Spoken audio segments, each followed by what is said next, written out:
Hey everyone, welcome to Roll Call. And on this doomy and gloomy California Bay Area weather day where we're supposed to be getting the quote unquote storm of the century, Bria and I thought that, you know what, let's stay warm and cozy today and share our thoughts on Jennifer Lopez's 2014 album, AKA, and have another little bonus mini episode about some things that are going on in Jennifer Lopez's life during this time. Yes, which, I mean, girl never has, nothing going on, so it's always something.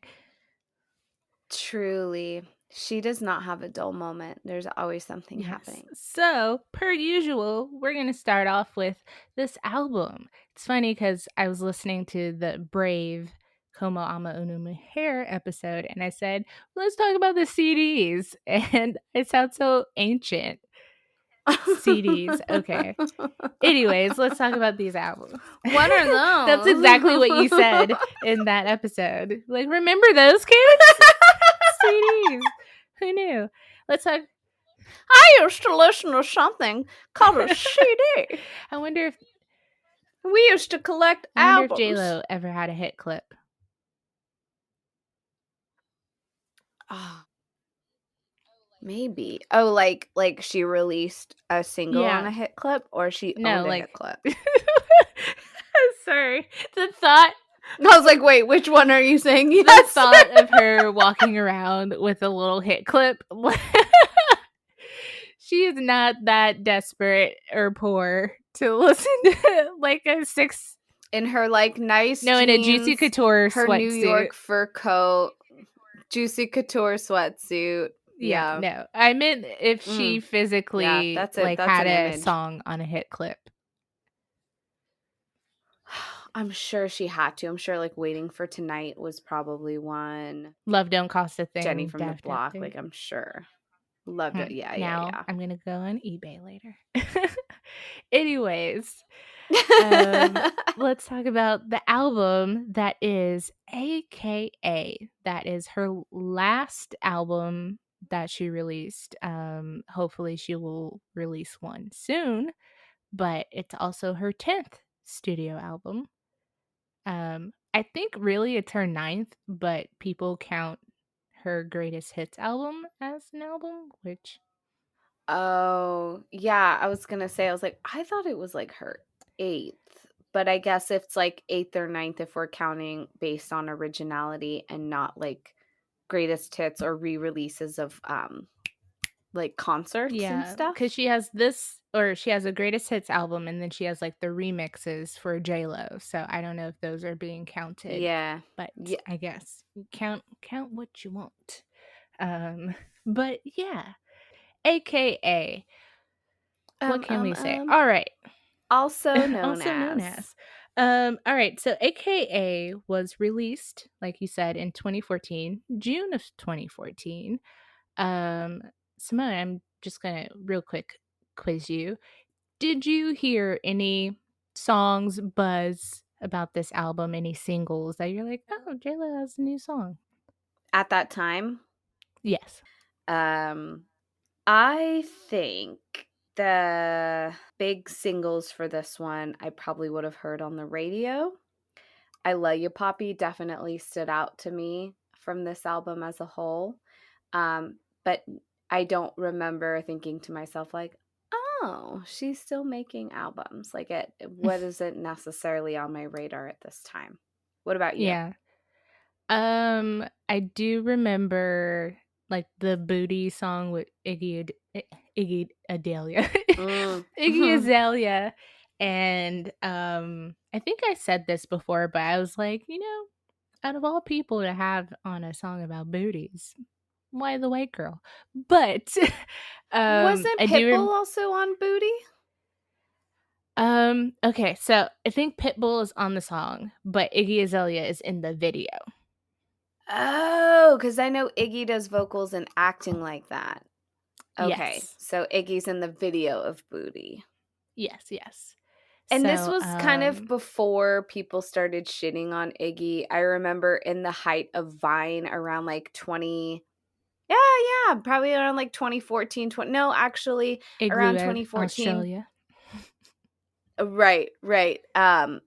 She was caught off guard, not off guard, but like we all know that Iggy is not the greatest artist. She claims to be like of hip hop and rap fame, but does not really have a lot of skin in the game when it comes to like free thinking, free flowing. And I remember this time is when we started to see a lot of the like Iggy vines and memes of like when she was on the stage and she's like and like she was like Yes, spitting yes, yes. profusely. So it was like someone listening to it and they would get like sprayed with the spit in their face. Yes. Oh my god, I totally forgot about that. But yes, absolutely. Also, I just saw J. Cole in concert for the fourth time, and Mm-hmm. one of his songs on his 2014 album is he has a line where he's like, he'll go to the Grammys and watch Iggy take the hip hop award, which is also a Mm-hmm. dig at like Macklemore winning the Grammy for best hip hop album, because it's like, Yeah. what? But it was very possible at that time, and the fact that he said Yes. that spoke volumes about how people felt about her in hip hop. Um, I just want to say I'm all for people making the kind of music that speaks to them and all that kind of stuff, but I do think when it comes to music that started off predominantly and created by Black people, that we have a history of being like pushed out. So hip hop is like one of the last things we really have a stronghold on.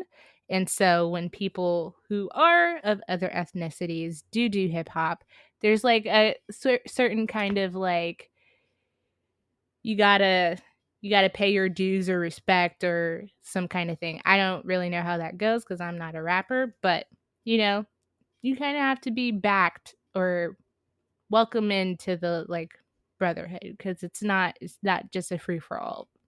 So on that note, anyways, that Yeah, that sorry. is That what was I like a long segment, and that's not to shit on Jennifer Lopez. Like, obviously, she can guest with whoever she wants, and there's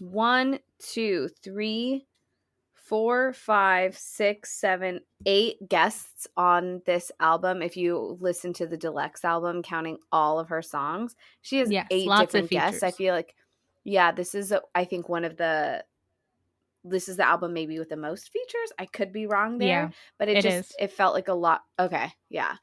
That one just stood out to me, and I'm not mad at it. Again, I still would really love to see a Jennifer Lopez and like Rihanna crossover. Yeah. um, but it was just something that I had a little flashback memory of that time of making fun of Iggy Azalea. And she's kind of like Yes. gone away. We don't really see much of her these days, but anyways, I just saw something about continuing her on. recently, but yeah, she's kind of again, faded. Same with Macklemore, and that's what Black people kind of are saying. It's like, if you're gonna be a part of this, you gotta be good enough to stick around, like Eminem. Anyways, okay, AKA. So that is what I knew of this era.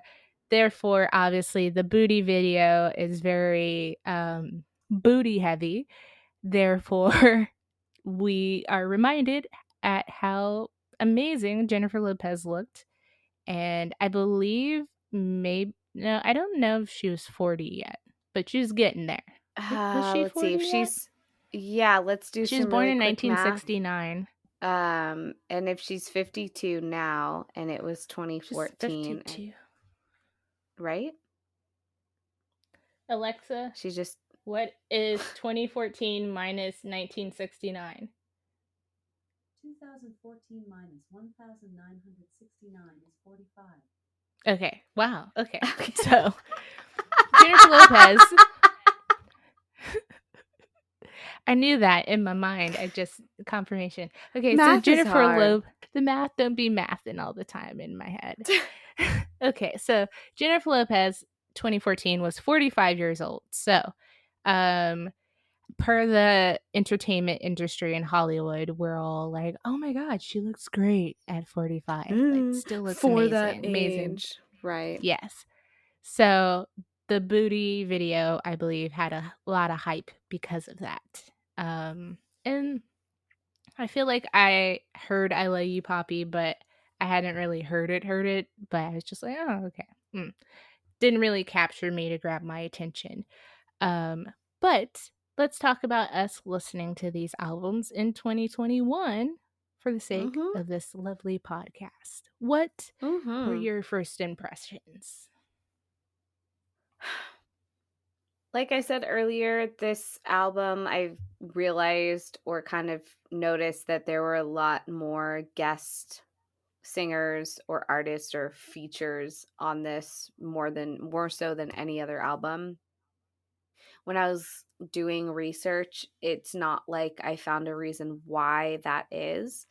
Um, but I know that as J-Lo has been like gaining more notoriety, not just as a singer. I mean, if we're talking about from 1999 all the way to 2014, that's a 15-year span in music career so far, even longer in movies and television. And so she has definitely made a lot of names for herself. And a common collaborator that you'd see with Jennifer Lopez definitely would be Pitbull. We talked about that after talking about Brave, right? Brave and Love. Uh, well, no, Love. I think that's the first time they collabed was for On the Floor, right? Yeah. You're right. You're right. But yeah, when I think of like when I think of people who collaborate often or like common collaborator duos, I'll think of Ja Rule and Ashanti is like a common one when you think of like two people who like duet together on songs, and I almost think of like Jay-Z Jennifer and Lopez. Beyonce. Jay-Z and Beyonce, that's right. But I almost think of like Jennifer Lopez and Pitbull being on that same caliber of just like people who collaborate often and do lots of singles or like maybe not tour together, but like perform together. But my initial thoughts were this album was just okay. I did not like it as much as I did with Love. And Brave, Como Ama Una Mujer, like all the other albums that we've previously talked about on this show. But what I did appreciate was that each song had a really catchy chorus. It's just that the rest of the song didn't capture my attention the entire time. So, like, it would have a really good, like, catchy chorus, and then it would kind of lose me throughout the verses and the bridge, but then, like, bring me back around again with the chorus. That was the biggest thing that stood out to me. So, when we go through the list of like play, pass, repeat, I have a lot more passes on this one than I do with the last time we did this. You won't hear any disagreement from me. I think this is her weakest album. There are albums that obviously we listened to them as we were going through her stuff. So, there was a point where I was like, okay, Rebirth's her weakest album. Brave's her weakest album. We are finally Right. at her last album. And I Which, can defend yeah, yeah. we can definitely say. Yeah. And it's funny because you know me, I did get into not really. I think I would like to say it's a friendly Twitter um beef war Hmm. battle about this album.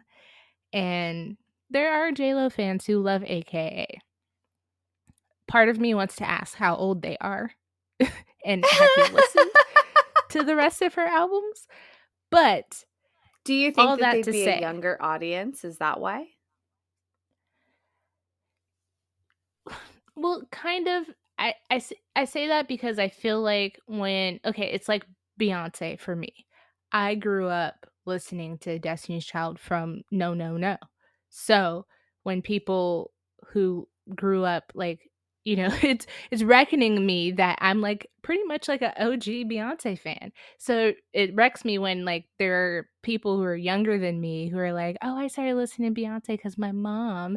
And so I started listening to her after Single Ladies, or, you know, some of those mid albums. So Oh, for someone who started listening to someone at a certain point, you know, their opinion of their music and the impact of whatever they started listening to them for is different than someone who might have been there from the beginning, or even someone who has just like an affinity for going back and listening to someone's discography and being like, I can see the journey and I can appreciate it all despite me coming in right about here, you know? Because okay, even J. okay. Cole, like, I like him because of Forest Hills Drive. His earlier stuff, it's really hard for me to try to get into. But like Forest Hills Drive is special to me because that's when I started listening to him. Now there are J. Cole fans who are obviously there from like mixtape stuff, and they're like, oh my god, you gotta listen to Friday Night Lights and you gotta listen to the warm up. And I'm just like, he's starting out, so his raps are very like, I'm starting out to me. So while I can appreciate the journey, it's not my fave. So, but if you start there, of course that stuff means something to you. That's, yeah. Mhm. So that's a long rant to say all of that, but No, no, no. It actually never really crossed my mind that we're at this weird place in life now that like for artists that have been around for a long period of time, or I say students, younger folks out there who start listening to an artist, but they start it from like where they are currently in life, or like where they start to listen to music and appreciate music, not necessarily going back and saying like, oh, you know what? I really like Beyonce's sound, but let me backtrack and go all the way back to like Destiny's Child and their early stuff, like before, like I want to hear the stuff before Single Ladies, because that might not apply to them and where they are in their life.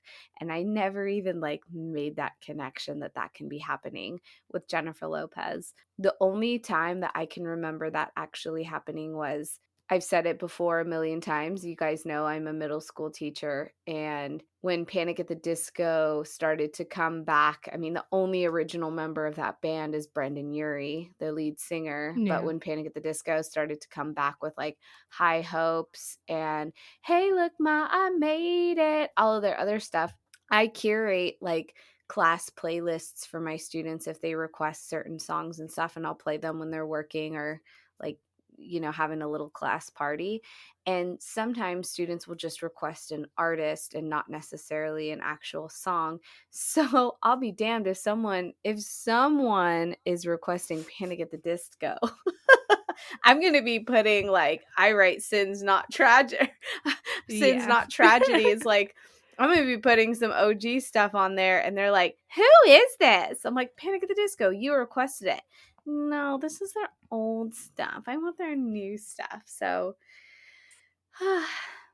this is And not a sometimes it rant on happens in the opposite, where you like their earlier stuff, but not so much their newer stuff. right. And that's totally fine. And again, this is not a rant on generational issues or differences, but when you had started saying like, okay, now that we're up to this point, her most recent album, apparently she might have one coming out next year in 2022, but we'll see.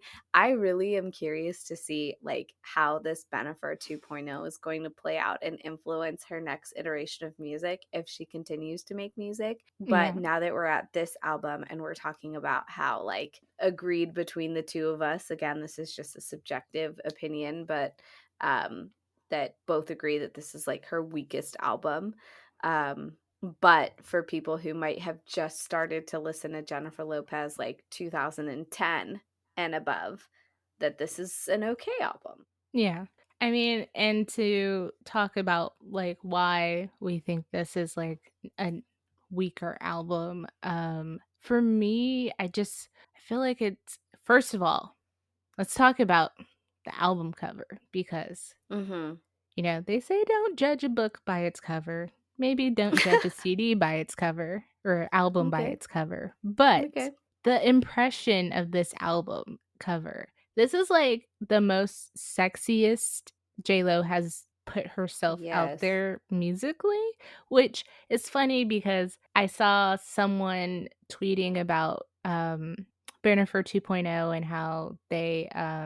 how they were treated the first time around, and how people automatically labeled Jennifer Lopez like they, we've talked about this in the Jennifer episode, where Ben's this Boston homebred Americana kind of boy, and it's like, oh, how did the sexy Latina like land him or whatever? Mhm. And someone made a good point that I don't know that we ever said, but like J-Lo really, like, even though she's sexy, like, she's not out here she wasn't out here ass out in the 2000s. Like, now she is, because that's acceptable, a la Megan Thee Stallion, Beyonce, and every Nicki Minaj, and booties being popular.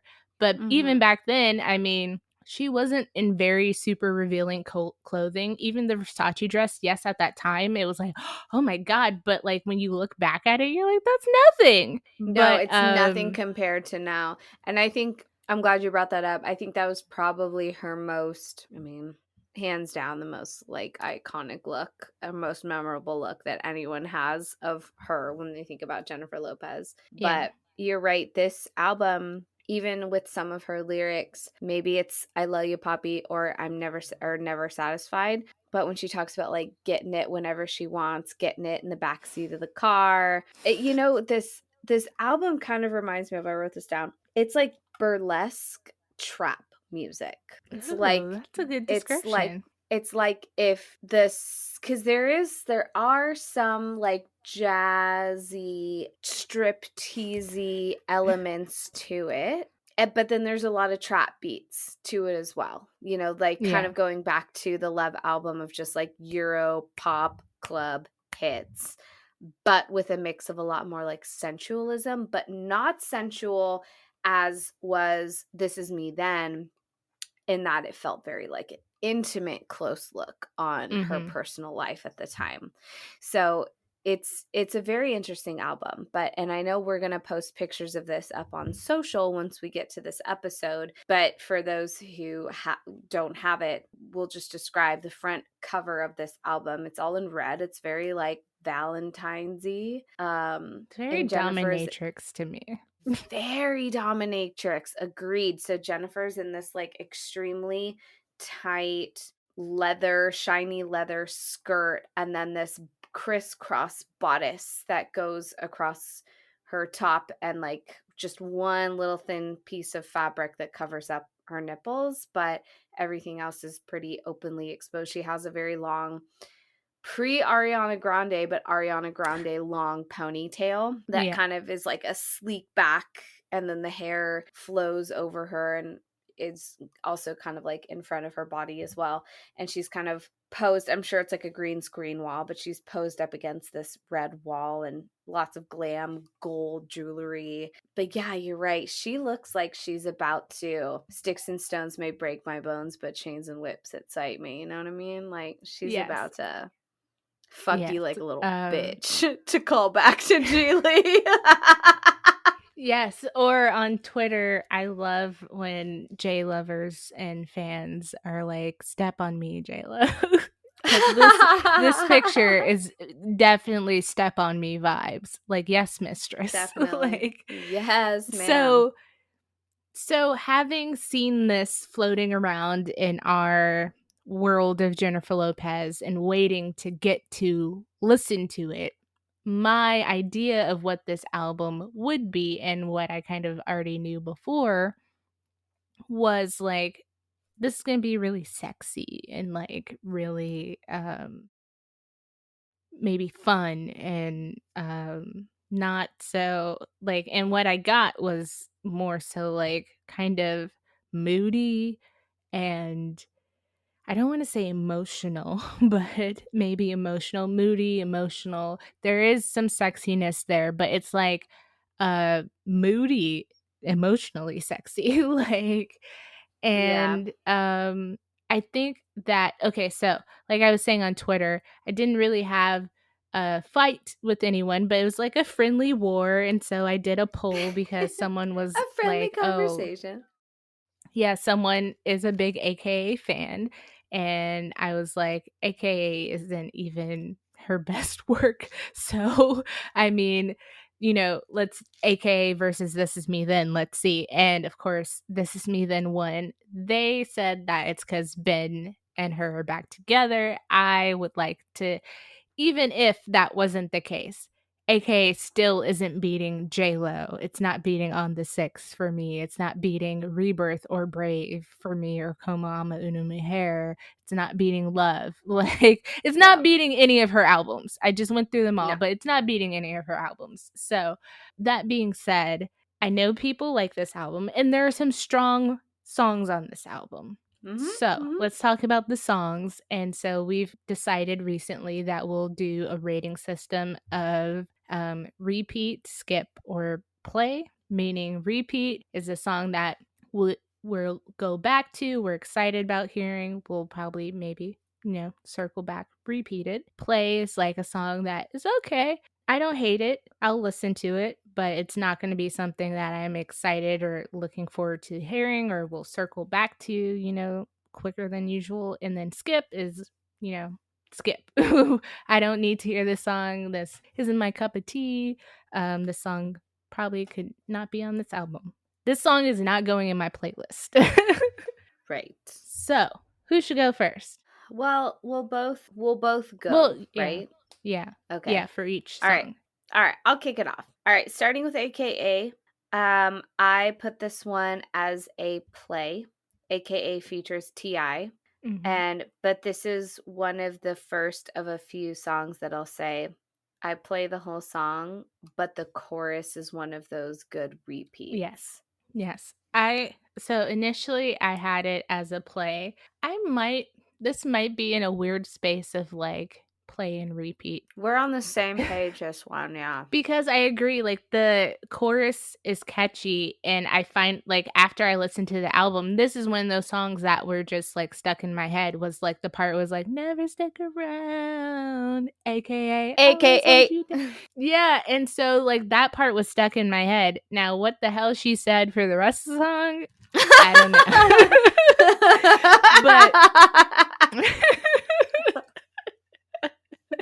But I also think this is a really good intro song. Like the album starts off a good one. Well, I feel like. So that is starting with like a self-titled song. Starting with a self-titled song that goes with it. This is a good choice. Good choice for a first song.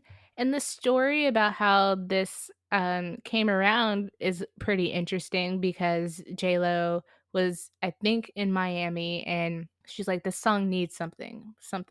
And so I think one of the drummers she was working with works with T.I. too, and is like, oh, like T.I.'s here, like, or something. And she's like, oh, that's great. And so she asked him if he would want to do it. She's like, hey, here's a song.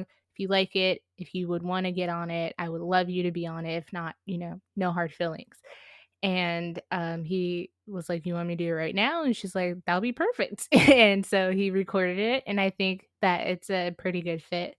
Feel differently about T.I. than I did in 2014, but he's a solid rapper, so that's a solid guest feature. And he was definitely sought after during this time.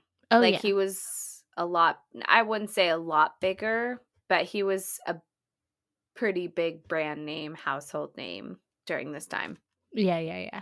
So like what I wrote for this is I wrote down that it's, very hip hop rap oriented. This is kind of a new lane for Jennifer Lopez. She's doing what I like to call rap singing, which I like to give credit to Beyonce for. So I was like, this feels very similar to like rap Beyonce that we have as of lately.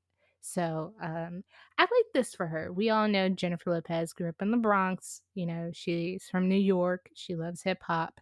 So I feel like this is an organic way for her to go, especially during this time. Like, this isn't a reach for her. Now, if Lady Gaga starts rap singing, I'm going to be like, girl, you really reaching. But agreed. I feel like this is appropriate for her to go that way a little bit during this time. Yeah. Because even like so much of her style has been inspired by hip hop. Like, to me, it's a transition that makes sense, or an experimental phase in her music career that makes sense. I personally prefer Jennifer to do more things that are more pop and dance inspired, but it's not something that like felt way out of left field. Yes, and it gets rid of that, like, she can't sing issue. But, I can't wait to anyways. talk about that one song, and anyways, go ahead. Alright. Let's go to the second song on the album. Okay. First Love is a play but a repeat chorus. So it teeters Okay. similar to Yeah. AKA. It teeters that line of like it's an taters. okay song. It teeters the line of like, okay, it's like a good song, but like the beat of that chorus, is nice. Yeah, this is a repeat for me. I like this song. I think I wrote that we're in familiar territory. This is more pop, than the Love album. It's not so dancey. It's strictly pop. But it's a cute, upbeat song. It's about love, which we have talked about, and J-Lo has acknowledged is her theme of music. Really, is usually about love and relationships. I believe this video I want to talk about. And I Okay. don't know, maybe we talk about it later, but definitely No, want let's air talk it about out. it right What now. about this? Yeah, what about this Okay. video? So, I don't know if you've seen this picture, Simone, but there is this lovely picture of, you can only guess, Jennifer Lopez and Ben Affleck on a motorcycle in black and white. And it was also spotted on the yacht that she was on her birthday.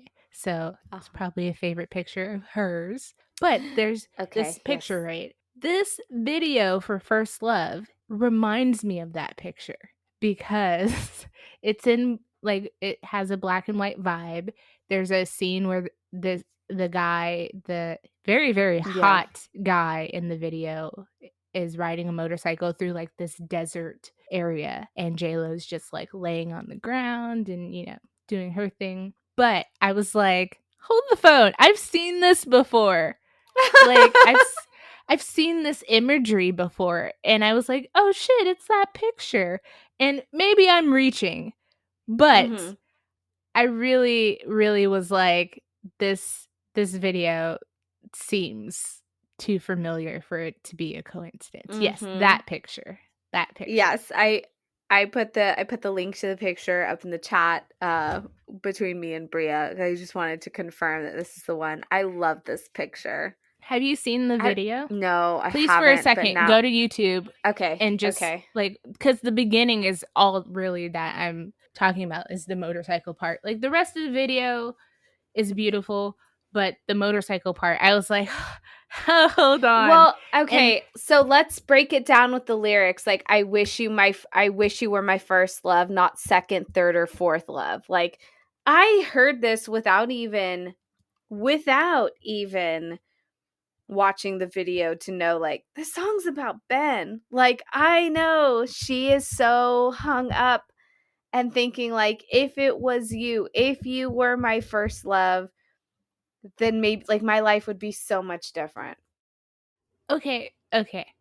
I'm going to look at the video. I did not really make that connection except for the video that it could be about Ben. But also, she has like a couple of YouTube videos about this album and talking about particular songs and, the making of it and all that. And this song really came from some of the writers in the studio talking about like their relationships. And I think a lot of people feel this sometimes. You have to kiss a lot of frogs to find your prince or to find your queen. And so it was like that kind of conversation of like, man, if I just found like my wife like right away and I didn't have to deal with any of that like other bullshit or other girls and stuff, then I wish that happened. But I feel like that's just life. That's how that shit works. You gotta go through some stuff to appreciate what you wind up getting and finding. But so that's how that song came about. So okay, sorry, the motorcycle just got on. Oh my god! And she's lying on the desert floor. This like hunky man is coming to save her in the desert. Oh, what? No Oh my second, gosh. third, or fourth love. And I love how they keep the motorcycle rider like very blurry and ambiguous. I will say that Marc Anthony does ride motorcycles, but Okay, but so yes, that is First Love. Any mm, thoughts now that you're watching the video? And like to change my opinion about the song. I mean, it's no, just no, so no, clearly. just should we move on, or is there any additional thoughts you No, have? you said what we're all thinking, but I okay, obviously all of her albums previously, like before This Is Me Then, right? Like it felt like her finding her voice in the music industry and like trying to establish herself as a singer and an actress.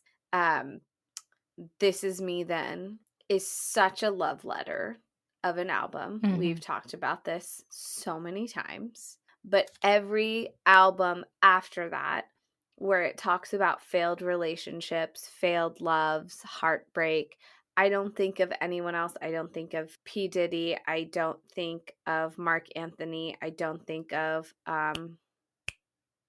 who was the other man she Casper? was married to? Oh, Well, there's Chris Judd. Oh, Honey thank you, Noah. Chris Judd. Yeah, yeah.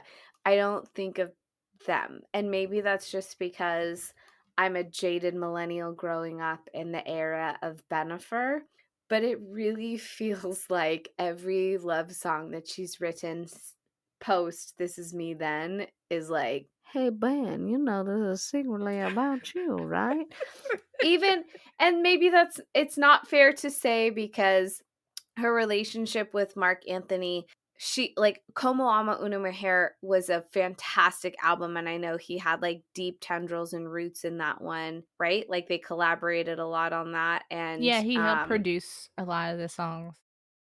yeah, and it I thought that we had mentioned that listening to someone sing in Spanish, it's such a beautiful flowery love language that it just we love the way that she sounds when she sings in Spanish.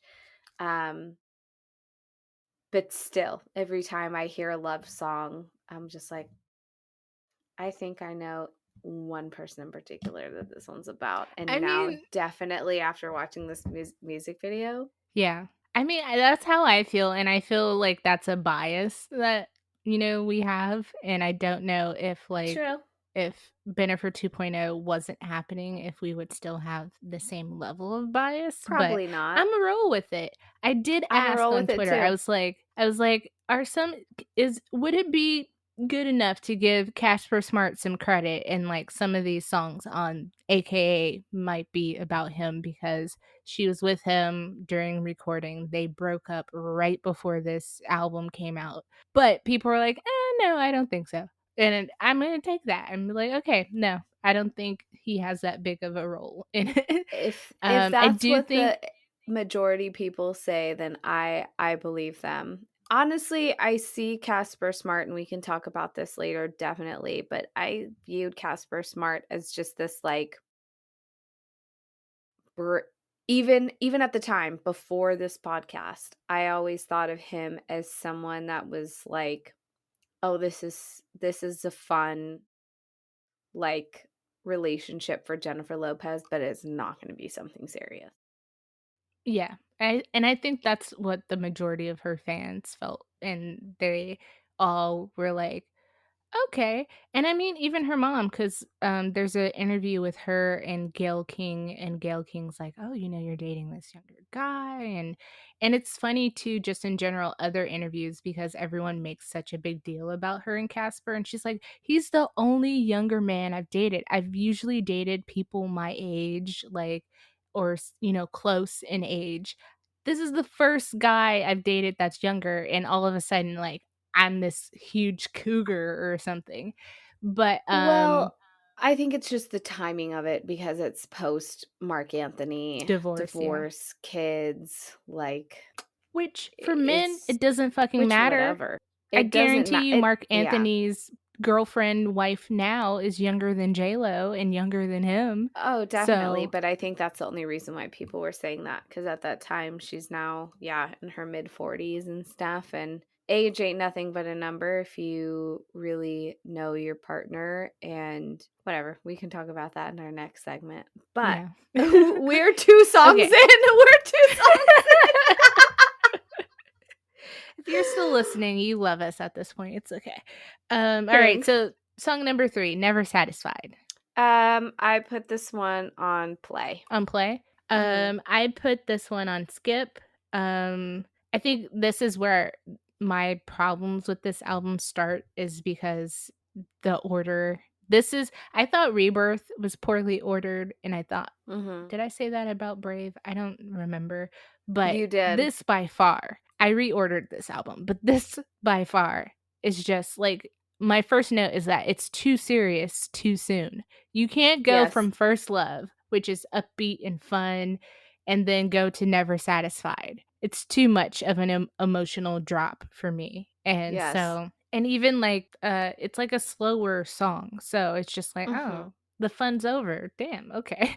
So, in my opinion, this one's a skip. And I don't usually prefer ballady songs. So, yeah. Fair enough. Number 4, I Love You, Poppy. I Love You, Poppy. I Love You. I love you, love you, love you, Poppy. This one's on repeat for me. Nice, nice. I had this at play, but I would put this on repeat. It's a standout.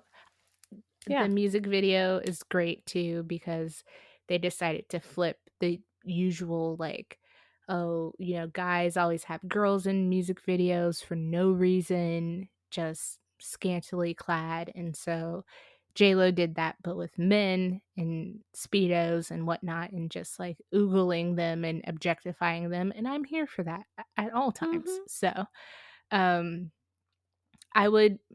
I'll talk about my reordering later, but I think this should have been higher up in the song order. Yeah, to put this one up for like maybe like number 3 instead of number 4. Yeah. Yes, that's exactly where I put it. So, but the music actually, video for no. this is fun.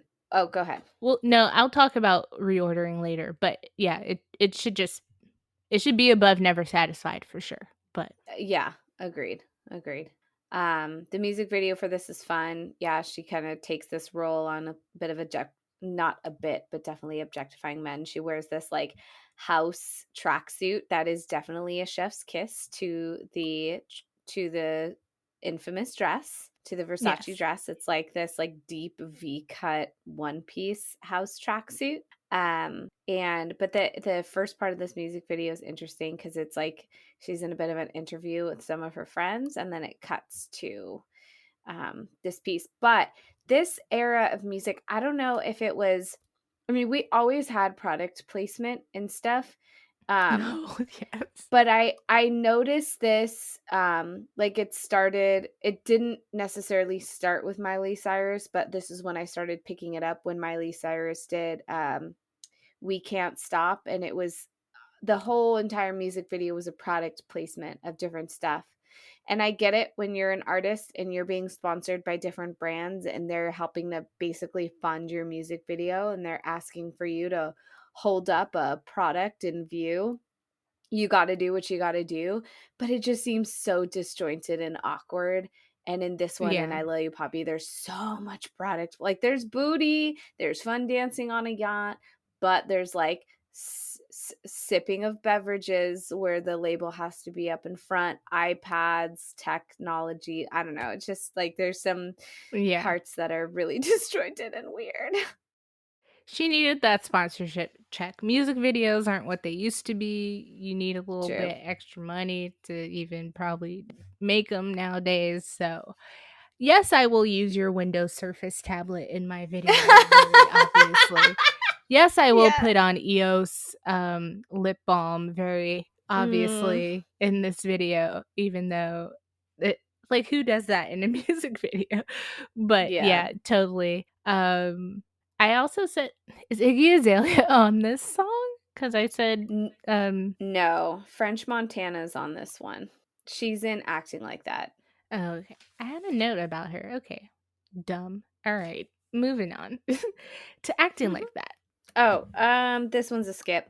This one's a pass for me. I had this as a skip, but I also noted that it could grow on me. And I think it has a catchy chorus. Like, it's just too. I'm not a French Montana fan of the way he raps. So, In I Love You, Poppy, or Acting Like That? oh shit. See, I'm confusing the two. He's on two songs because he's on Same Girl and he's on I Love You Poppy, right? So Yeah. sorry to say that. But yeah, sorry French, but I'm not a fan of yours. But this song, Iggy Azalea's on there. I think she's fine on this song. I did say it could grow on me. I feel like I'm okay with like the rap elements of AKA, you know? It's the ballady stuff that really threw me off, like Never Satisfied and Emotions and Let It Be Me, where it's like Yeah. I went into this thinking sexy, right? And then we get some of these hip hoppy songs. And I'm like, okay, I could fuck with this. Like, this is very 2014, these trappy songs, these rap singing songs. That makes sense. But it's like, it's the in between of the ballads that I'm just like, wait.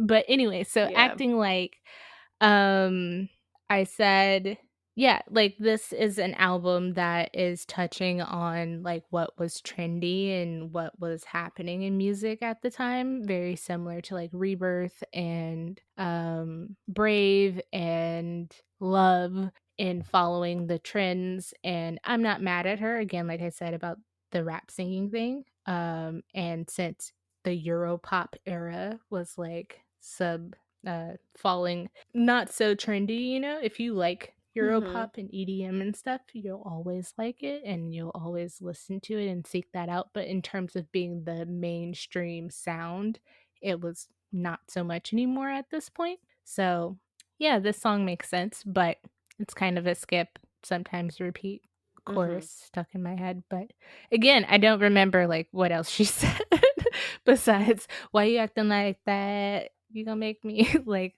besides that, sorry. Yeah. Sorry to this song. Yeah. Okay. You gotta catch me number in the mood. 6. Emotions. Number 6, Emotions. Yeah, you and I are probably on the same spectrum for this one. This one's a skip for me.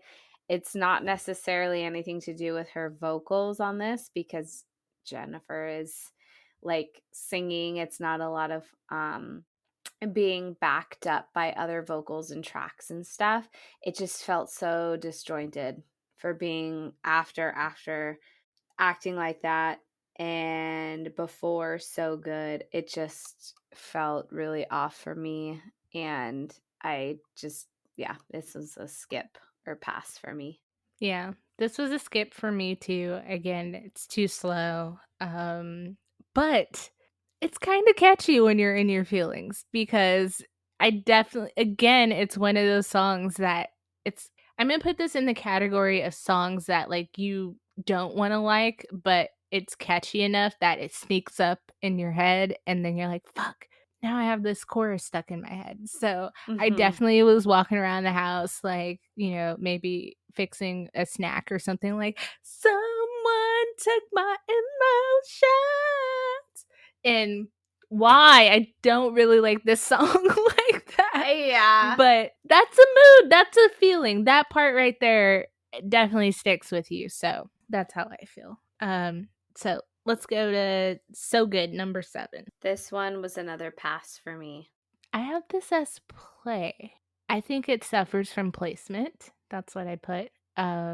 It's similar to Emotions, not as slow. I think it has very interesting lyrics. And she has writing credits on this song. She doesn't have a lot on this album, but on this song she does. So the petty person in me was like, oh, I wonder who this is about. And this is the song I was like, is this about Casper or? But yeah, yeah, it's a play. I don't remember it right now that we're talking about it. I should listen to the album before we recorded, but yeah. Number 8, Let It Be Me. So, out of all the slow songs on this album and of her most recent work, this one's been my favorite. I listened to this album for several days in a row on my commute to and from work, and I fully put this song on repeat a couple of times just because I wanted to Oh. yeah, just because I wanted to learn the lyrics and be able to sing it out loud. I don't do it as well as she does, but I really, out of all of the ballads that she's had so far, this one felt really believable and really passionate, and it just kind of took me to a place of oh, this almost feels like an Adele style song if we're talking about people who infamously just sing about slow, long, sad stuff.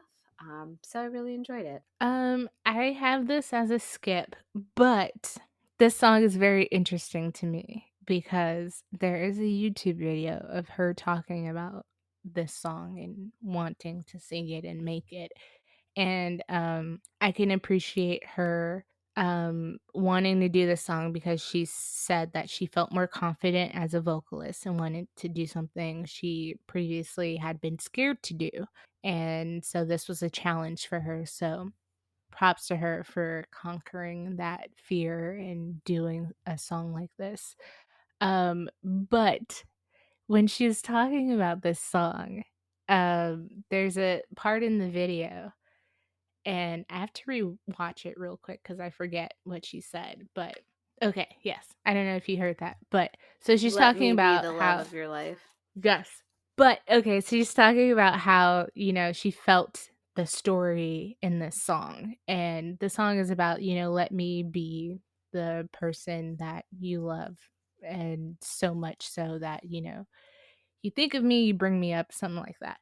And she pauses and she's like, "We've all," and I'm just like, "We've all what, J-Lo?"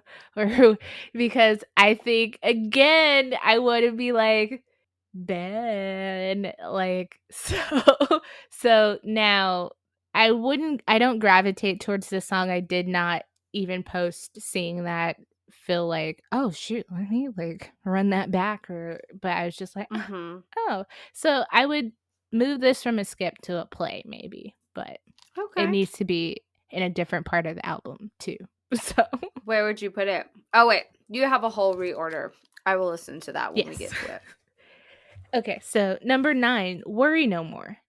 This one was a pass. Yeah, this was a skip for me too. I don't like the auto tune on her vocals on this. Agreed. It's too much. Especially after following Let It Be Me, now you're gonna go all up in that auto tune. It's like, I don't like it. I hate auto tune anyways, especially when you make it so obvious. With the Yeah, exception of unless you're T-Pain. T-Pain. Yes, with the exception of T-Pain or maybe Kanye West, but early Kanye Yeah. West before he was a major ass. But yeah, I don't really care for auto tune. I think the beat is pretty good though, because I think Rick Ross shows the potential of this beat, but her auto-tuned voice, like for one, Rick Ross has like this very heavy, like kind of silky, velvety rap voice. So to counter that with like an auto-tuned pop star doesn't really work at all. So, yeah, that's my problem with this. I also said I missed the softness of her voice from the 2000s. I obviously Okay. love This Is Me then, so that was like the height of that kind of like soft, sweet singing voice. Um, but I think that's where she excels, and I know that like she has issues with being criticized for her vocals, her confidence and stuff. But I think that is her sweet spot, really, with mainstream music. I'm not mad at the rap singing. I think that's fine. But Yeah. like auto-tuned, like no. Yeah. Okay, number 10, Booty. Booty is a repeat. Booty is a bop. Booty Oh. is fun. Booty is a play for me. It might Okay. be a repeat now, but it was a play for me. And I do like that she said she recorded this because she was playing it and her kids heard it, and they were so infatuated with the fact that they could sing booty, because as a kid, Right. booty is a great word. It is such a good word. So they really liked it, and so she wanted to record it because of that. And then, I mean, it's a fun, catchy song. It's appropriate she finally has a song talking about her ass. Like, Because everyone else talks about it, that she's got the assets. yeah, but that just goes to show again that, like I was saying earlier, she was never really projecting that. People were projecting that on her, like, oh my God. Agreed. Oh yeah, J-Lo's the Latina chick with the big booty or the nice booty. No. And it's like, that's what I was trying to say, that she's just finally like, all right, I'll give you a song about my ass. She's like, you yes, talk about it yes, so much. exactly. Okay. And it was on trend because we had songs Uh-huh. like Anaconda coming out, Yep. so she's definitely following the trends. All right, so Could you number 11, imagine? tens. Oh, sorry, go ahead. 10. No, it's okay. I'll bring it up No, later. no, say it. Could you imagine if Jennifer Lopez got a song like Anaconda? Like where she didn't rap, but she did a song titled Anaconda, similar, I don't know, just because of her movie. Oh my God, I Never never mind. thought about that. That would have been great, actually. I mean, Anaconda is hands down Nicki Minaj's song, but I just thought about it. I was like, oh, she does a song called Booty, but it's not called Anaconda, but she was in a movie called Anaconda. Whatever. Okay. It's a dumb joke.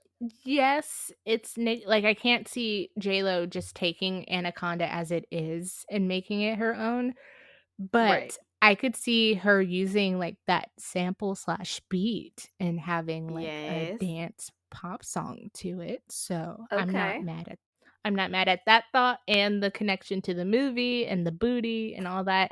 That would have been awesome, actually. It might have, I mean, Nicki Minaj served with Anaconda, but Sure did. it might have could have been like very, very big for J-Lo to do that. Like, but shoulda, coulda, wish I would have. I don't know. Tens, number 11. Tens, but number 11. The song is a skip, but I will play the chorus. Tens is catchy in the chorus. Tens is a skip for me. It's honestly a throwaway. I feel like this song does not belong in this album. You'll probably agree with what I have to say. I love RuPaul's Drag Race. This is a RuPaul's Drag Race song. It is, I think it's similar to like, it's about ballroom culture. Like if you watch Pose, they, do their ballroom stuff and then they give them scores and you want tens. So tens across the board. This song should have been a single that was not on an album, but I like this song. I want to do this for my fans, for the gay community, whatever. But it's not strong enough to be on an album, and not on this album. It doesn't fit. Agreed. I'm glad you went first. But yes, the what I noted about tens was face, body, sex, and attitude was like this little mid line before the beat drops thing. And so I'm glad you went first because this is something that you would see on Drag Race or even just a fun little Peloton ride song to get you going. Not that either of us own Pelotons, but we know enough about Peloton culture that it's like very like, you better work, bitch, and some cute gay man is like screaming at you to pedal faster and you're like, okay. Oh my God. And now I think he's on Dancing with the Stars. Who knew? Who knew that doing bicycling videos would take you to super make you a celebrity? Yeah. All right. So I'm gonna probably mispronounce this. Trouble? Yeah. Trouble. It's definitely, it's French as fuck. It almost sounds like they're trying to say trouble. Yeah. featuring Nas. This one's a play for me. I'll throw him a bone. It was okay. I'll play it. I have a star next to this and a repeat. I don't know what the star is about, but I think that this is, if Lo is gonna do like hip hop features and stuff like that, like I think I started this because I'm like, this is what you should do, because I think Nas is amazing. It's classic. The sample is like classic hip hop jazz. Yeah, this is where I got the idea of like this is a burlesque trap album. Yeah. I really tend to like her songs with like very obvious sampling. So this was like, it was hitting like some sweet spots of like, oh yes, this sounds familiar and I like this. Number 13, Expertise. This again was another play for me. Yeah, this was a play for me too. This is what I kind of expected though from this album. Like this fits the Yeah, cover the most, I think. sure That and Trouble. does. So it's a cute song. Would have loved to see this sexy theme go throughout the album, because I said, it goes with the album cover and the outfit and all that. But yeah, I like this. It's a play. Number 14, Same Girl. This one's a pass. I felt like it didn't end the album well on a high note. And I thought I read somewhere that Jennifer was considering titling this album Same Girl. Like it was between Yeah. titling it this or AKA. But yeah, I just felt like maybe it just one of those things where it's just all about placement, and I just thought it was okay. Yeah, the placement isn't great. I again don't like French Montana's opening verse on this. I do like the like cocky tone from Lo on this song. And I feel like it's appropriate at this point in her life and career. It's kind of like when Beyonce came out with Bow Down and people are like, "Oh my god, she's calling people bitches." And Bow it's like, down, bitches.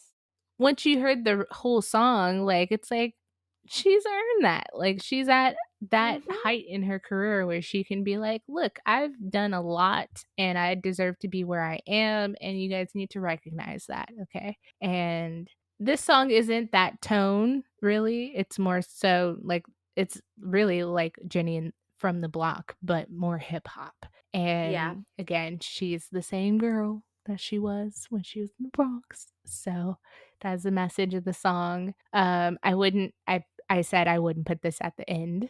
So on Yeah. that note, let's get into my reordering of Ooh, this. all right, let's go for it. I always love when you do this.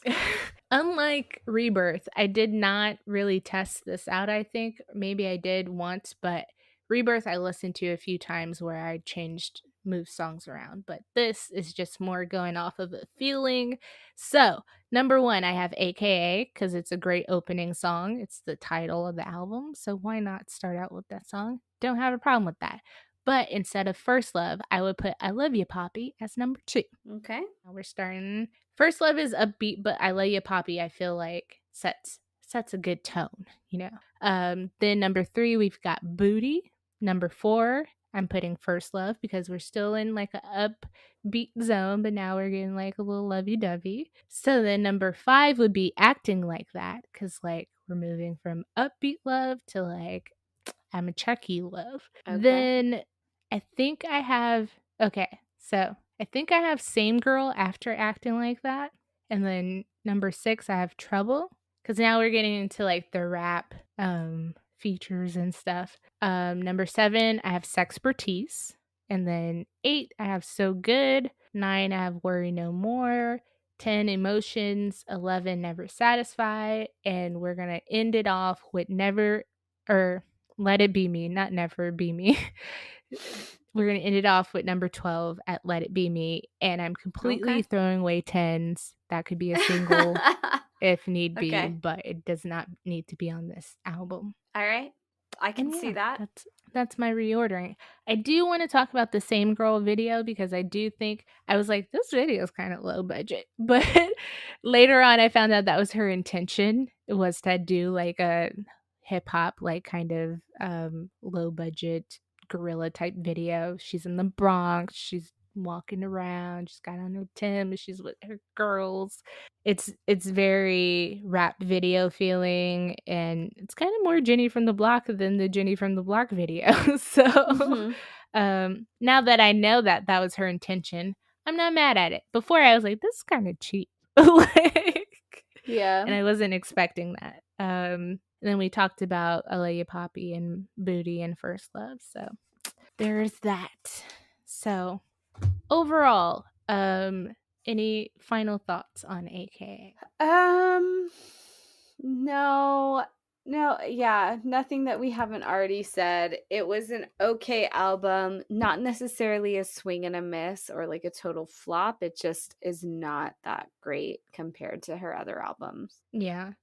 And I mean, relative, like numbers wise, this album didn't do that hot, but I think it's hard in general at this point to have like really well selling albums if you're not like the young at the forefront people. So I'm not really holding that against her. But yeah, it's still at the bottom of my list. This isn't an album that I'm circulating through amongst her albums anymore, besides having to listen to it for this. Post other recordings, I have gone back and listened to like Rebirth, and like that now that's like one of my favorite albums, or Brave, and I'm like, yo, what was I thinking? This album's pretty good. I don't know if I'll feel like that about AKA. We shall see. Come our big finale, final thoughts music episode, we shall see. But I think the highlights are good, and I wish that the rest of the album was like that. And then the low points are just low. So yeah. I think she should have went completely like hip hop trap and scrapped like the ballad. So on that note, I kind of want to do a redo of sorts, because in the Love album episode, I was supposed to talk about her book True Love, because it corresponded with her tour for that era in time. But I had borrowed it digitally from the library, so I totally had to give it back by that point. And I didn't really keep my notes because I had highlighted stuff in the digital copy. So I listened to it, which I wanted to do anyways, because I think it's amazing that you can listen to authors or whoever is the book about, a la. Yeah. Also, I don't know her, Mariah Carey. She's the first audiobook I listened to. But it's interesting to hear them tell their own story. So I wanted to listen to this eventually. And it was great listening to J-Lo read this. Let's start off with the opening quote. So I'm a big self-help person. I love a good self-help book. I haven't in the pandemic because I'm like, I'm just surviving. Calm down. At some point, though, I would like to get back to that. But Brene Brown had a significant impact on me pre-pandemic, so a couple years ago. So J-Lo actually opens her book with a Brene Brown quote, which goes a little something like this. Owning our story can be hard, but not nearly as difficult as spending our lives running from it. Embracing our vulnerabilities is risky, but not nearly as dangerous as giving up on love and belonging and joy, the experiences that make us the most vulnerable. And that is from Brene Brown's book, The Gifts of Imperfection. And I think this quote is great to start out with for this book, because even in interviews promoting the book, you know, people ask her, oh, how was it writing this? This must have been hard. And yeah, writing a book about yourself, whatever it's about. This isn't a tell-all, as I said previously, but whatever it's about, it's a part of you, and you become a little vulnerable sharing whatever part of you you're willing to share. And J-Lo definitely said, you know, I felt very vulnerable talking about this. And she talks about her divorce and post-divorce and her feelings and all that stuff. So this quote really, it's a great pick for her to put in first. Yeah, that's nice. That's a nice nod. Yeah, so she goes on to, you know, talk about, you know, she didn't want to be misread. You know, she didn't want anything to discount this journey, you know, of her writing this book. And I think that's important to note, given that I've seen some people talk about her book and say, like, kind of, I don't want to say misinterpret because we all have our own interpretations of stuff, but, it's important that if someone says something, it's giving context. So, you can't take excerpts of shit and then be like, oh, they said this, or like, oh, this is like really cocky of them or something. Yeah. So this was a vulnerable experience. So of course she doesn't want anyone to read this and then take what she says and then give it a whole nother meaning. Yeah. The mantra that inspired this book was, you will live, you will love, you will dance again. Which Dance Again is not on Love, it's not on AKA, it's a single that Yes. happened like in between them. Yes, it was in between. Yeah, it could have been on AKA, it could have been like the inspiration for AKA, but it was just a single. But her world tour that she goes on during this book is called the Dance Again World Tour that we talked about. And I think that encapsulates her experience of going through her divorce with Mark a lot, because at one point she has this author that she reads a lot of her books come and talk with her, because that's what you can do when you're Jennifer Lopez and you're having a problem and you're like, you think this person would just come over and I could just talk to them? And it's like, we could ask, why not? So Yeah. uh, she has, where is it? It's later in the book. So what's her name?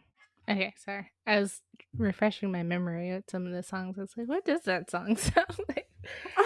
Um okay, so Jennifer Lopez says her mantra for this book was that that you will live, you will love, you will dance again.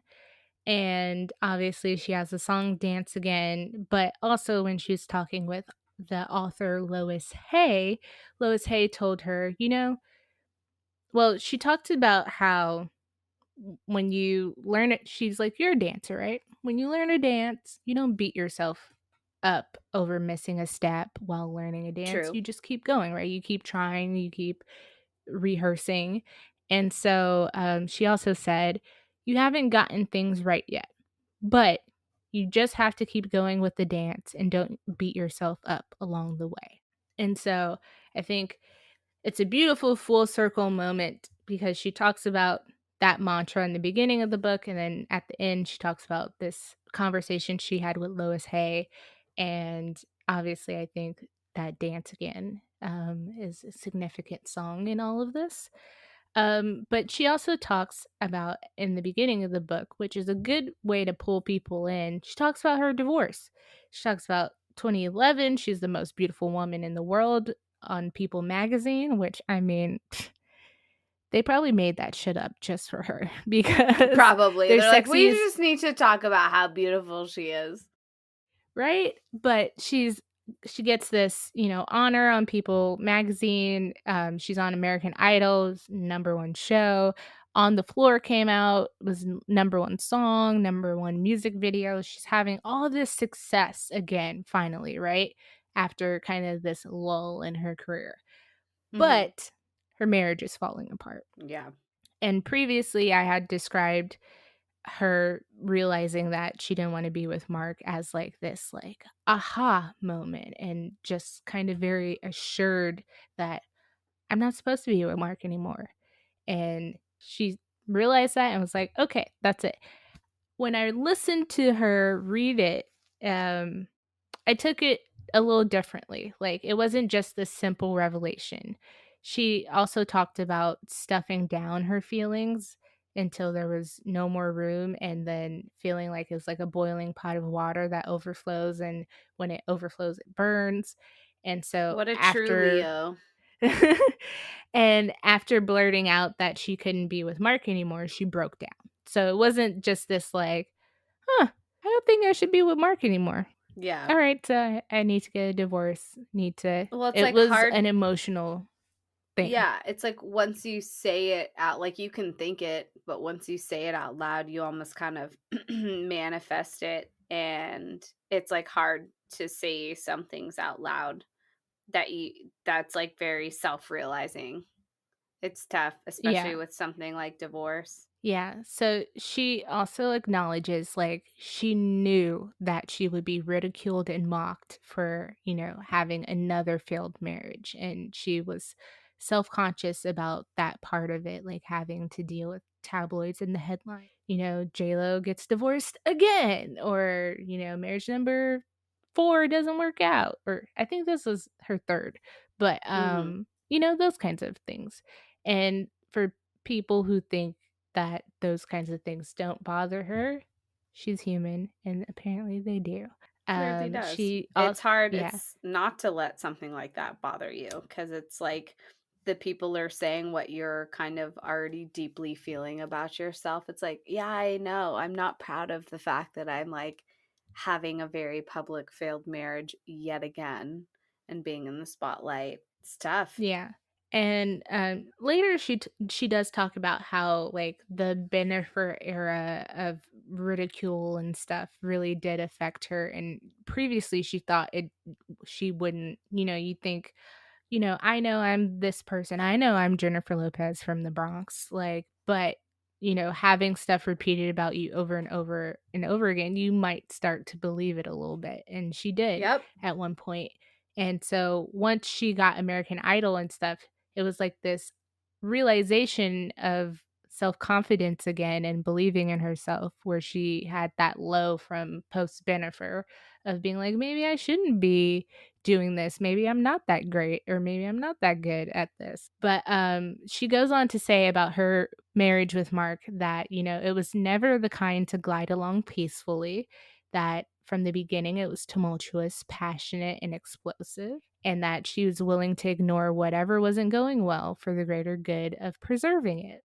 And Okay. that part of that concept still holds true for her, that family is what's most important. And I think that we've talked about a little bit. We haven't talked about her and Marc Anthony a lot because I think we're so wrapped up in Bennifer. And but I think we have said that, it seemed like her marriage to him was just like, okay, I want to get this right. I want to have a family. I want it. So like maybe Mark felt like a safe pick to try to just stick it out with.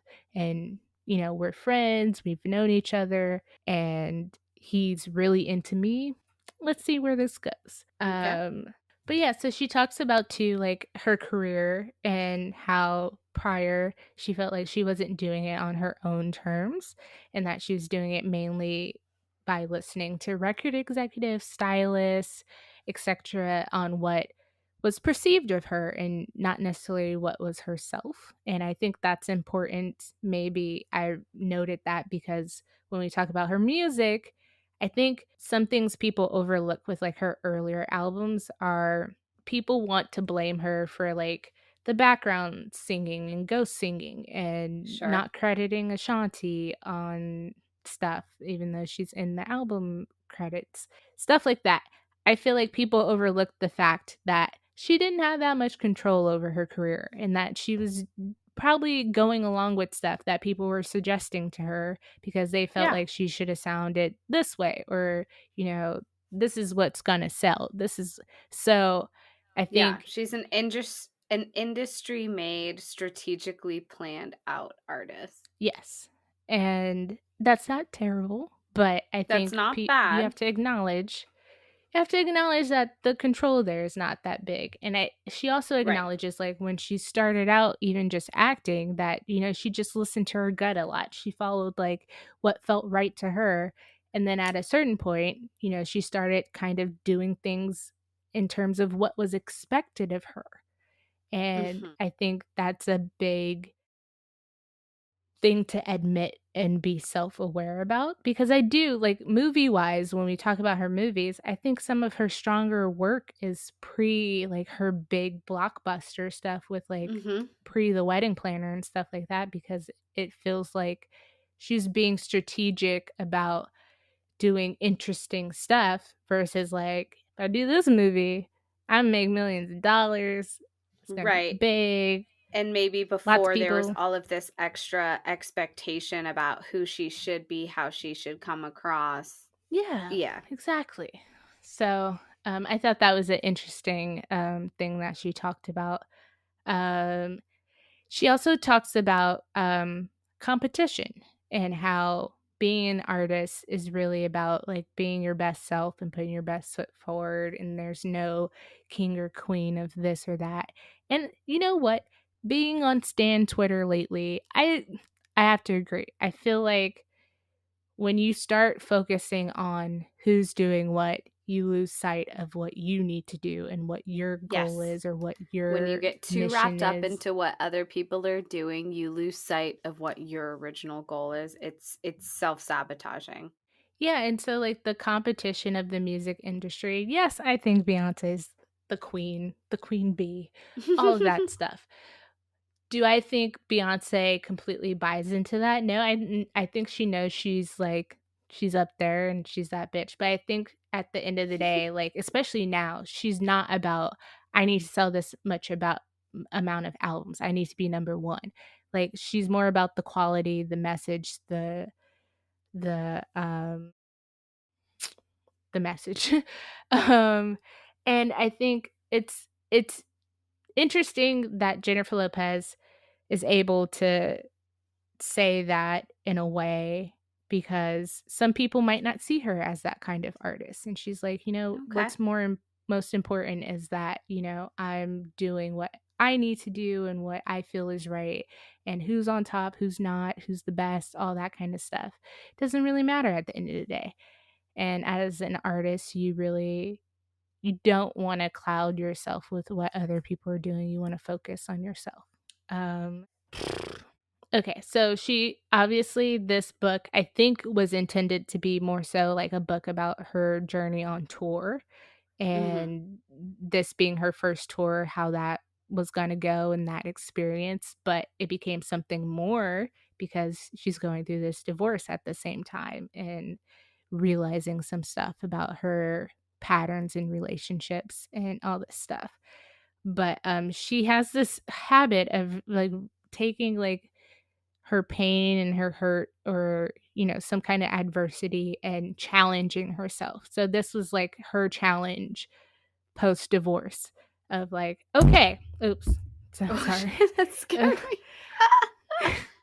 Of like, okay, I'm going to do this tour. I've never been on tour before. I don't really know how this goes. I've always kind of had to back out and cancel it, but I'm going to do this. Mhm. I'm going to go through with it. And she talks about how after she was pregnant, she decided she wanted to do a triathlon. She had never done a triathlon before, but she had this crazy idea. And so this is her crazy idea. And she also talks about the song Dance Again. So Enrique Iglesias Oh, sent her the song I Dance can Again. be your hero, baby. So he sent her the song Dance Again. And it talks about it, something she relates to because she feels most alive and free when she's dancing, and it's about getting back to that feeling of happiness and love again. And she says, music is a declaration of life, of what life and what you want it to be. And so this song really spoke to her. And so this is something I think might be interesting in terms of her history because she says, I really wanted this song, but I didn't really want to do it with Enrique. Like, I felt like this needed to be my song. So Okay. she wanted to do the song solo. So she spoke to her manager, Benny Medina, and she's like, I can't just ask him to let me have it.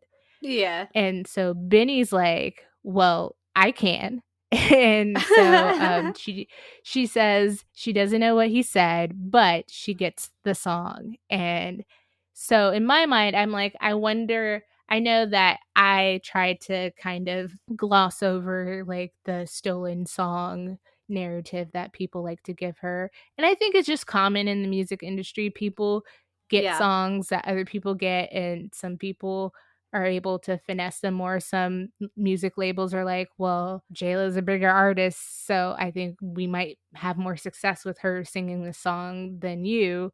And maybe that's not always the best choice, but it's about money. Yeah. But in this case, I think this stands out to me because I think that maybe a lot of I've also heard like the rumors of her like wanting all white stuff in her dressing room or hotel rooms and stuff is something maybe from Benny Medina being so particular for her on her behalf because, you know, he's like, you're a superstar. You should be getting superstar shit. And I'm gonna ask for it because you won't. And so I think maybe sometimes, maybe this happens with the song stuff where he's not even just him, but like I know Puffy is the reason why she got If You Had My Love, which has another song that's very similar. So, you know, she might not be the one going to ask for these things and other people on her behalf, but maybe she's a little bit aware of it. I don't know. I still don't think it's a big negative thing, but you know, that is what it is. She also talks about how Puffy told her, be careful what you sing, be careful what you record, because it can define you. It can define you. And music is very powerful and it goes out in the universe and it takes an energy and it becomes a part of your story. So, like, recording Dance Again was like kind of this kind of kismet thing of, you know, this song is very impactful in her journey and at this point in her life. And, you know, she also talks about how she never really recorded any sad or depressing songs for that reason because, you know, those aren't things she really wants in her life. And now thinking about it, I'm like, you know what, she's right. She doesn't really Mhm. have any like sad, down and out, like, he don't love me anymore songs. It's Yeah. like, you don't love me, but like confident kind of you don't love me. I don't know. Yeah. You snooze, you lose, bitch. And she says, in many ways, you sing your future. And I put a note about he'll be back because I Ooh! I've made a TikTok saying that I think she manifested her and Ben getting back together with that song. And I'm Mhm. sticking to it since she really claims it, in my opinion, because I feel like she knew or she wanted that to come true. But she also talks about too how she went to this psychic and that she doesn't really believe in that stuff, but they did tell her I forget what movie she was filming, but she was filming a movie. I want to say it's Enough, but she was in Toronto. But they told her that when she would go on tour that it would change her life. And so that's something that stuck with her. And so when she decided to go on this tour, that really helped her decide because she's like, maybe this is it. Maybe this is the thing that changes, you know, like that person told me so many years. She also kind of talks about her relationship with Casper and how they never like she didn't just jump into a relationship with him, but they were working together a lot. She's going through this divorce. Obviously, she probably needed a shoulder to lean on and listen to. And just with putting the tour together and stuff, they were spending a lot of time together. And so I think that, in my opinion, I think this relationship is kind of special because I feel like that relationship post a divorce and post like a big heartbreak and change is probably like a milestone relationship where you'll always appreciate that person for helping you get through that really tough time. So I feel like that's how she talks about him. About Casper? Yeah, I don't think I've heard her say anything negative about him, and I think that they're still on good terms. I think he's on Yeah. good terms with Mark too. Like they hang out and without Jennifer Lopez. So Huh. good for him. um, she does talk about how she chose the song Never Give Up on Love to open her tour and how Casper helped choose that song because it's really conveys again another strong message of like she's still looking for love and she's not giving up on it, and she's still, even though she is going through this hard time, that's still something she wants. And Mhm. I love that song now after having seen the tour, so I think that it's special. I think too the book is just interesting because it does have talk about the tour and her breaking down like the different parts of the tour and why she chose what song or the theme and the outfits and all that stuff. Like, she really put a lot of thought behind it, and I think that's interesting to hear an artist talk about in a book, whether it's a documentary. I think that's great for fans to be like, "Oh, wow, like, that's so cool." Makes you feel probably a little nerdier and proud because you're like, "Oh, you know why she chose that song, right?" Well, in Mhm. her documentary or in her book, she says. So, if you want to read her book for those kinds of things, it is excellent too for that behind the scenes look. There's a good quote about, every finish line is the beginning of a new race that she talks about the song I'm Into You with Lil Wayne, and that's one of his verses. And she's like, that was a really good verse. And that's true for careers, but it's bad for relationships. Mhm. So at this point, she starts talking about like her realizing her relationship issues and patterns, and that, each relationship she had, the common thing they all had was that they had this intense passion right away, and that she mistook that passion for love, and that passion for like a happily ever after all the time. And she talks about how important it is to know yourself and love yourself, and that without that, you can't tell the difference between passion or love. And I think that's important because, again, people criticize her from jumping from relationship to relationship. And she Yeah. talks about, how her way of dealing with those breakups wasn't, she doesn't drink, she doesn't smoke, she doesn't do drugs, but was to be with someone else, was to find Yeah. comfort in someone else. So she acknowledges that. And it didn't register to her, though, that that wasn't healthy or that wasn't good. It was just like, well, that ended. And I mean, this person's nice. And maybe this is what's Yeah. supposed to happen. Maybe I'm supposed to Yeah. meet Chris. Maybe I'm supposed to meet Ben, right? Or maybe I was supposed to meet Ben. And unfortunately, I'm married to Chris. So, like, now I gotta get divorced. But, like, this is Yeah. what's supposed to happen. This is kismet. And so um I do believe that maybe she didn't have time to be self-aware. I'm really self-aware, so I would never just move through life like that. But there are people Yeah. that you look at and you're like, what are you doing?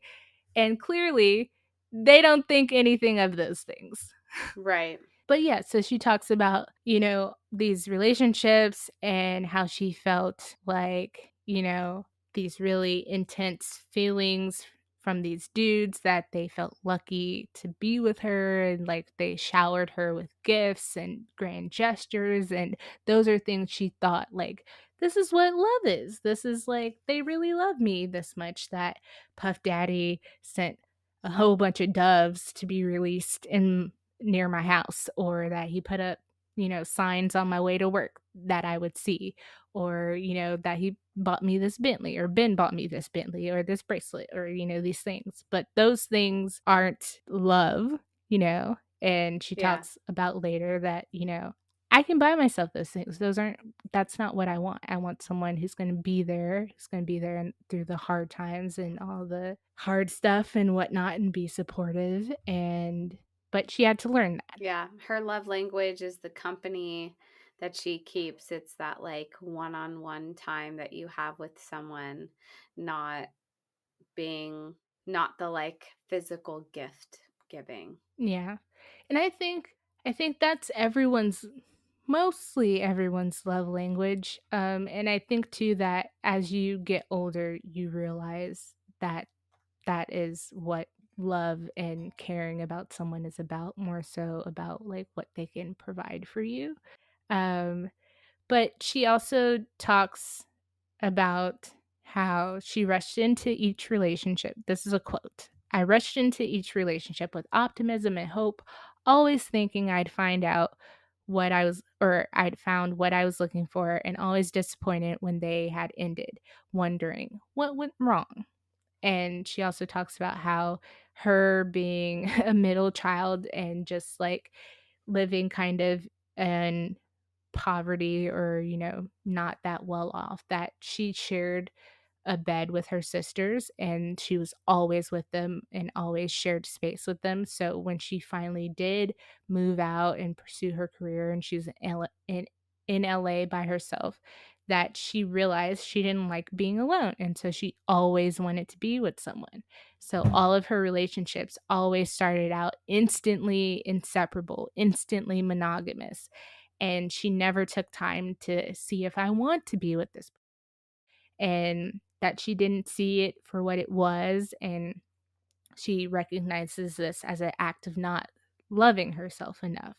And I think that's incredibly self-aware to see that and break down that kind of childhood, I don't know if that's trauma, but like, at least a pattern of like, hey, I was always with my siblings, I was always with someone, and now that I'm adult and I'm pursuing romantic relationships, I still always want to be with someone.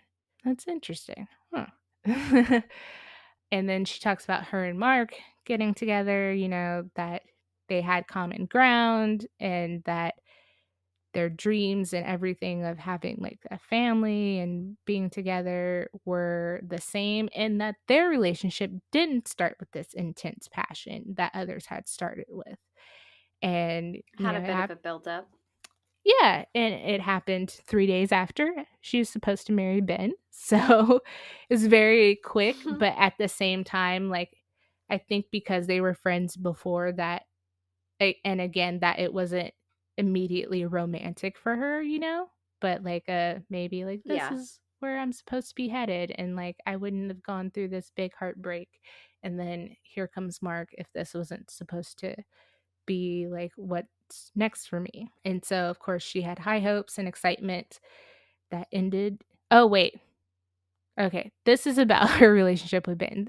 She says that, it was something that she had high hopes for and excitement that ended in tears and frustration, which I thought was like, ooh, damn, that hurts. And that her way of anesthetizing the pain was to seek comfort in another person, again, and trying to find someone to make her feel loved and wanted in her loneliest hour, which I can only imagine being engaged, planning a wedding, being really, really in love with somebody that you made a whole album about them, and all of that falling apart. And that had to hurt. So if that's happening and your way to get over that is to find someone else, makes a lot of sense.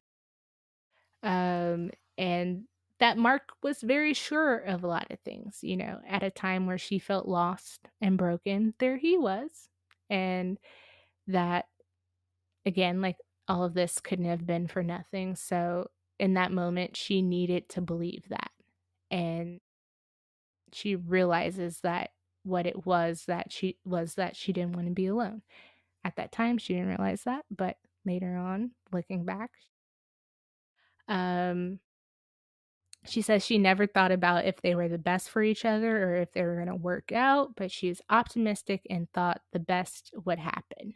And I wish I had an ounce of that in my life because I'm an overthinker. I'm not a doer. And clearly J-Lo is a doer. And she's like, it'll work out. Whatever's going to happen, it'll work out. It'll be fine.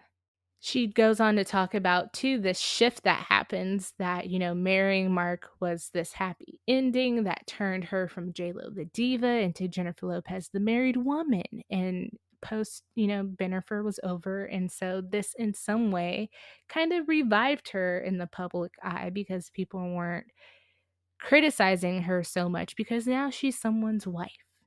She's kind of taken a little bit more serious than she was with Bennifer. And I'm sure there's all kinds of commentary that could be had on that, but I think it's interesting that she noticed that herself.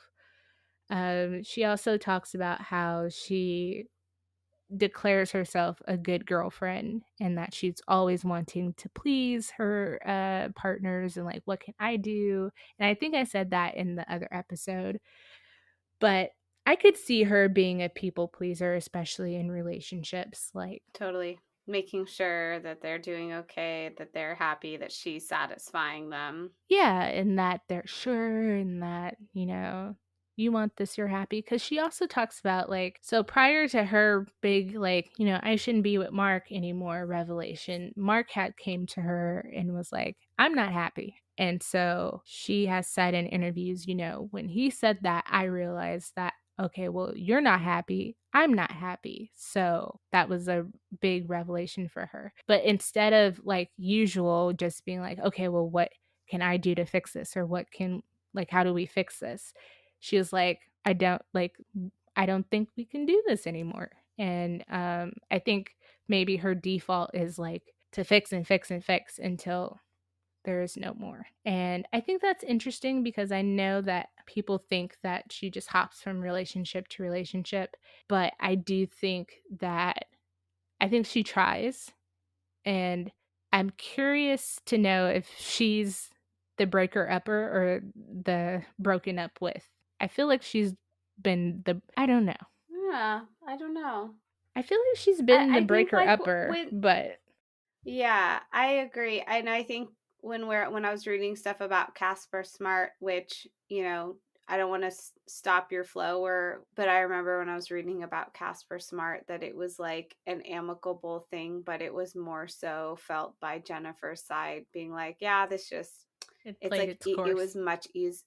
Yeah, it's played its course and it was easier for her to like see its way out rather than, obviously her and Casper were not married. So when her and Marc Anthony decided it's a really big decision to decide to file for divorce. Because when you have like children involved and taxes involved and Property. different financial accounts involved, yeah, property, And they had projects, like they music, had TV projects they right? were working You on have to together. decide who gets what or how you split it. It's Yeah. tough. So, Okay, I feel like I'm just rehashing every part of the book, so let me try to get through. I mean, she obviously talks about her pregnancy and getting pregnant and stuff like that, but I think a big takeaway from that would be that obviously for a lot of women, becoming a mother is a huge thing. It's a game changer. It changes how you look at life. It changes how you look at love. And for Lo, she always says that once she had Max and Emmy, she realized like what true unconditional love is. Also, why she dedicated this book to them.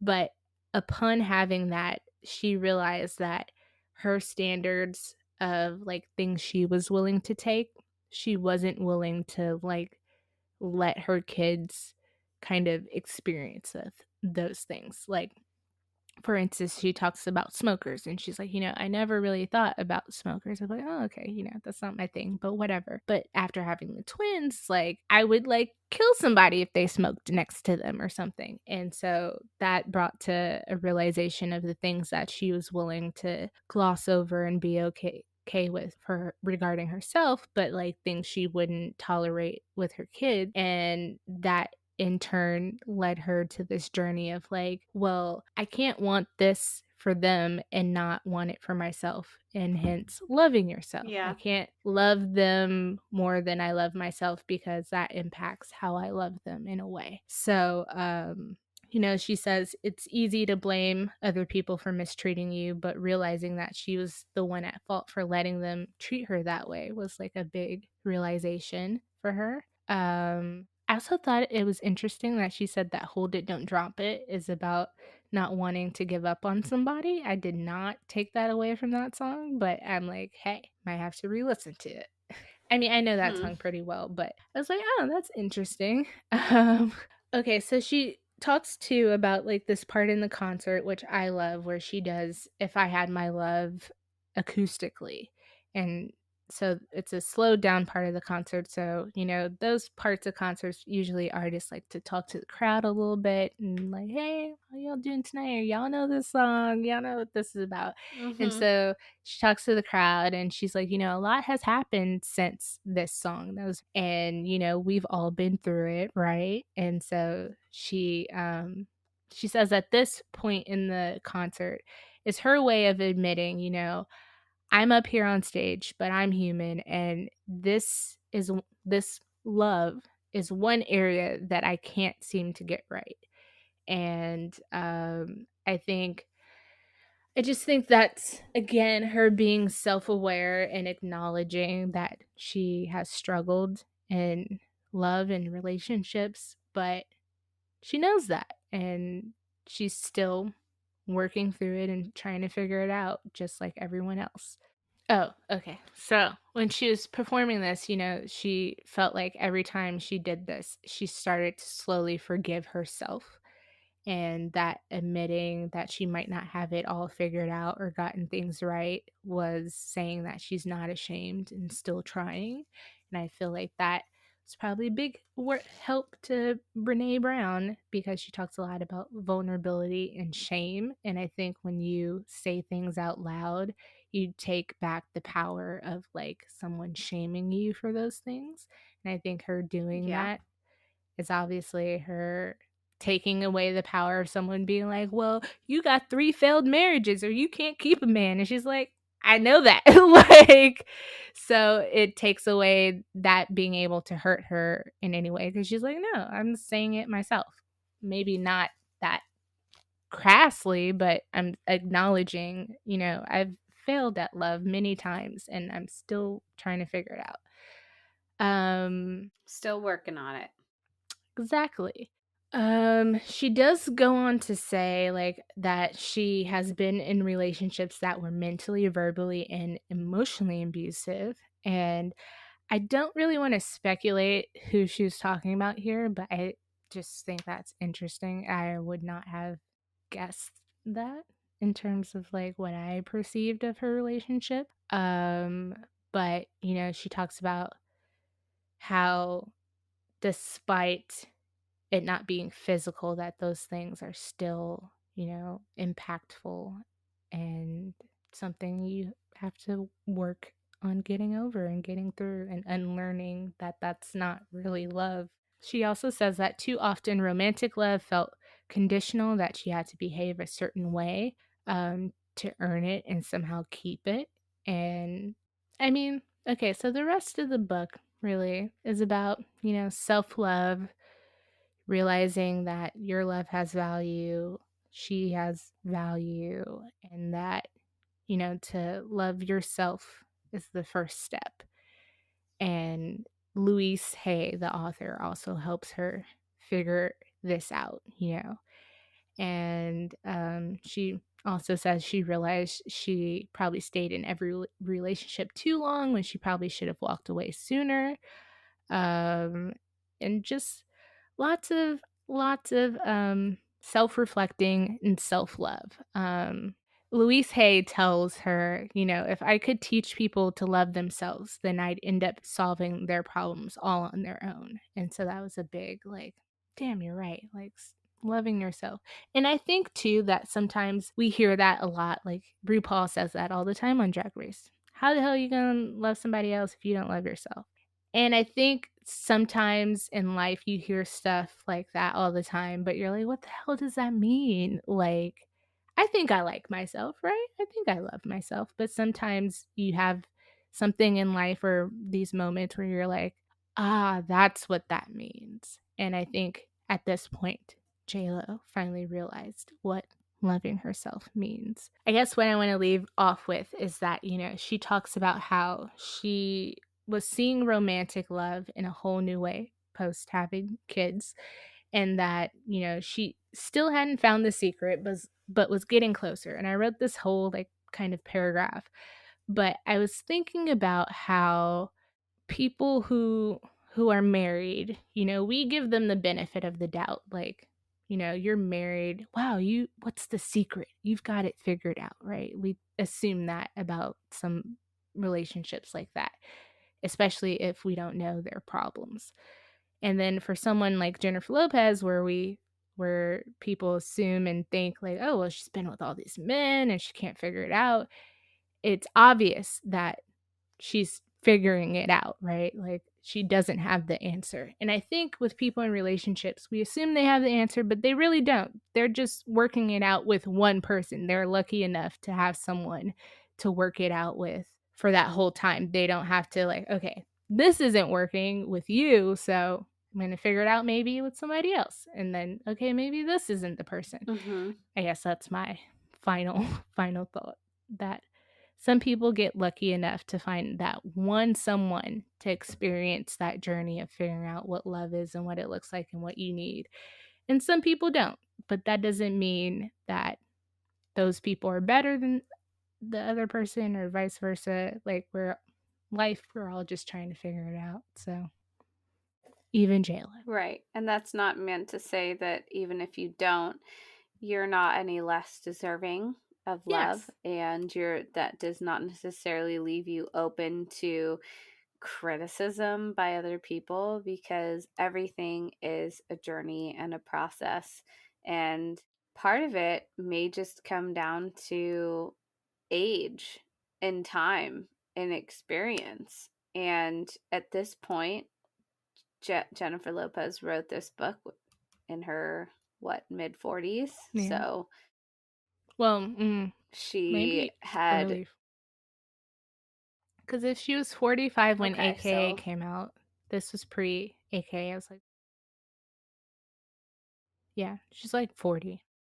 but she talks a bit about her divorce, right? Yeah. So right, that she's at this spot in her life where she's had enough experience that she feels not that she's qualified to give advice, but qualified to talk about it and at least justify some of her answers. But it just goes to show you that even in your early 40s, mid 40s, 50s, you don't have to have all the answers and you don't have to have everything all figured out. And I think that this book could really, and a lot of the things that you pointed out, Bria, are poignant to our generation who feels really stuck right now, not being able to hit certain milestones in our lives about buying a house, getting married, starting a family, finding our groundings in our career. Our passions, we're constantly comparing ourselves to other people, and it's just a nice reminder that beautiful people like Jennifer Lopez are still figuring it out too.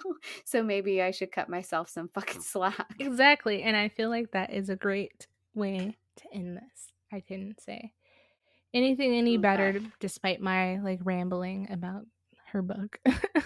No, I'm here to listen. I'm here for the journey. I'm sorry that I didn't read it.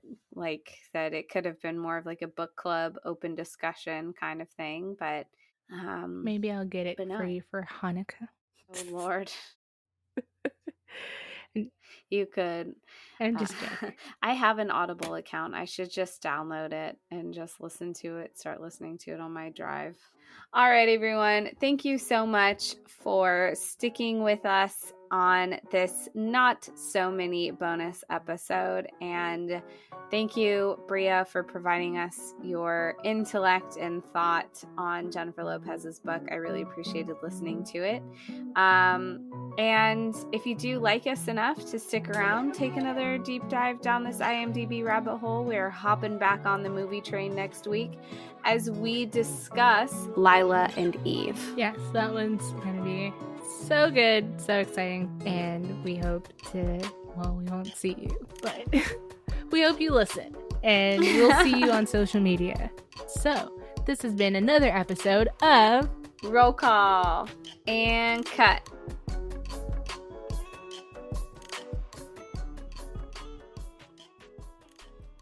It's a long-ass episode.